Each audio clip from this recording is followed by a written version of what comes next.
Hi friends, welcome to MS be keeping. నేను మీ సాయి. చూసారు కదా ఫ్రెండ్స్, ఇది మన సన్ఫ్లవర్. ఇది 3 గుంటలు ఉంది మనకి ఇక్కడ. ఓకే ఫ్రెండ్స్, మనం సన్ఫ్లవర్ పెట్టాక బీస్ తెచ్చాం ఫ్లవరింగ్ టైంలో. చూసారు కదా వీడియోలో సన్ఫ్లవర్ ఎట్లుందో. ఇప్పుడు ఇదంతా కోచేస్తున్నాం ఫ్రెండ్స్, అయిపోయింది. నెక్స్ట్ ఫ్లవరింగ్ కోసం ప్లానింగ్ చేస్తున్నాం ఇక్కడ.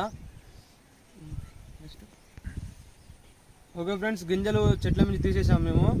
అవి పట్టిస్తాం. 30 కిలోల దాకా వచ్చినాయి. కాబట్టి మన బీస్ తేబట్టే మనకు ఇంత అయింది. ఆయిల్ కూడా పట్టిస్తాం. పట్టించేది వీడియో రూపంలో చూపిస్తాం. దీనికి ఎలాంటి మందులు కొట్టలేదు, ఏం కొట్టలేదు.